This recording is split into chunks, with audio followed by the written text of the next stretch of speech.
So, nowadays with all the weird stuff going on in the country, people lying about what happened on the day worse than 9/11, or that's what the people who hate Donald Trump say. Good old January 6th. It just kind of seems like people are just not being straight up about what's going on. And one of the biggest things that we all look at in America is why our Second Amendment is being attacked. Why? Do they think that we're going to revolt and use our guns to, I don't know, overthrow the government? Do they legitimately think that gun control is an option? I would hope not, because that would be incredibly stupid. But we've seen videos time and time again of the ATF going to people's houses, asking for triggers, solvent traps, guns. And the question has to be asked, what did those people do to deserve that visit? If you were to ask a random stranger, why do you think the ATF went to this person's house? They most likely would say, well, they probably used a gun to go and rob a store. They were probably involved in a shooting. They robbed a dude with a gun at a gas station. That has nothing to do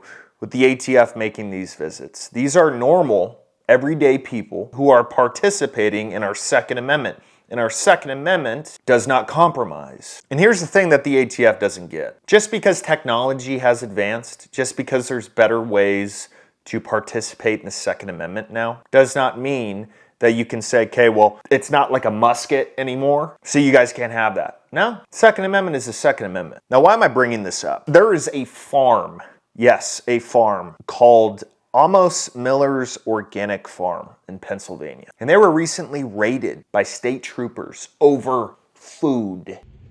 I'm here in Lancaster County, Pennsylvania, looking inside the window into Amos Miller's farm store operation here. We have multiple state troopers inside. We have coolers there on the ground that have been filled with products from Amos Miller's operation. We have multiple people in there. They've been inside Amos Miller's building here for hours, not allowing media in, searching the premises. I was told by one of the troopers that they are executing a search warrant, and I was instructed that I cannot be inside. Food, not guns, not drugs, not explosives, not stolen merchandise, food.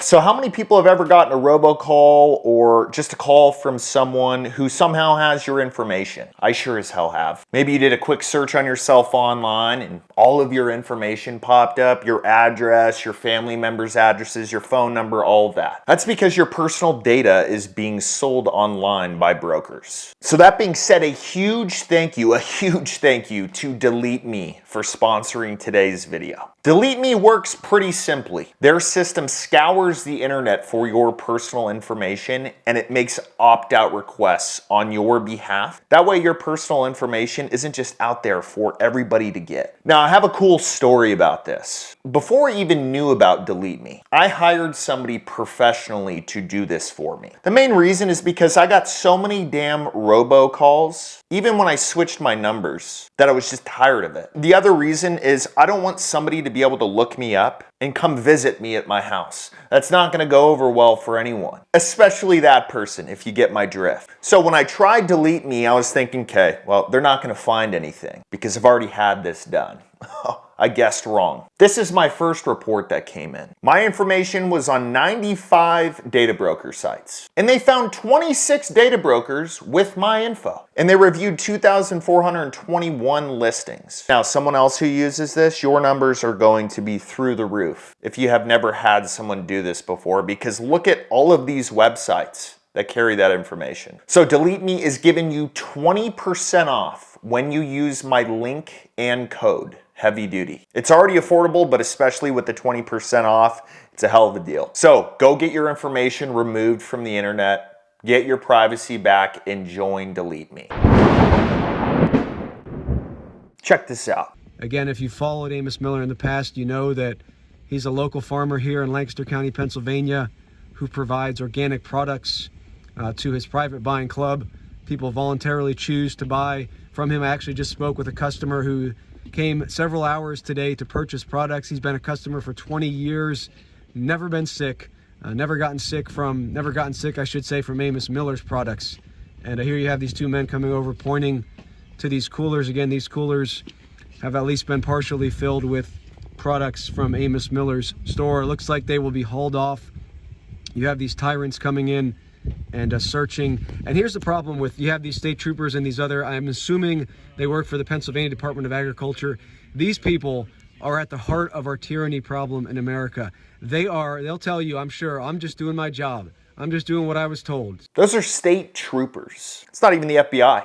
It's not even the ATF. It's not even a federal agency. This is state troopers. So the question I have is, what are you doing as a state trooper to where you have time to do this? You're going in there and you're saying, okay, let me check your food out. Oh, you're growing food? Oh, you got a food operation here? Okay, well, we're gonna come and check it out. Are you a part of the administration who regulates food? Is that a part of your job description, sir? Now, obviously, this has nothing to do with the Second Amendment, but it kind of does. Because our government and our law enforcement are getting bolder and bolder. And for some people, there is nothing more addicting in this world than power. Someone thinking, I have power over you. And it doesn't matter if it's guns, drugs, anything criminal, but now we're going to food. State trooper will say, I'm just doing my job. This is the problem we have in America. As long as there are people like this who will execute, who will follow the orders of the tyrants, the bureaucratic tyrants at the top, say, go do this, raid this man's farm, take his products away. As long as we have quote unquote regular, ordinary people like this, the people you see right in this video, as long as we have people like this who will enforce these man-made edicts, we will continue to have tyranny in America. So my question is, when is this going to start happening with guns? I mean, it's already happened. But if these dudes have the balls to go in and say, you know what, we're going to check out your food today, to me, that's a sign. That's a sign that these guys are getting bold. They don't care about our Constitution, and that they're willing to do whatever it is to say, I have power over you. Look, think what you want about law enforcement. I have buddies who are cops, and they know my stance on this. If you're a cop, state trooper, anything that's not involved with the federal government, and you are assisting them in things that are unconstitutional and just morally wrong, you are no better than them. You understand that, right? These state troopers, what are you doing? Oh, well, we got a call in from, I don't know, this agency, and they told us to go check this out. So that's what we're doing. Stop being a yes, sir. Have a little integrity behind your job and understand when it's something that somebody just wants you to run an errand to harass these people with, and when it's a legitimate issue. This is sickening. And if you think this is just a one-off thing, it's not. These are going to continue and continue and continue.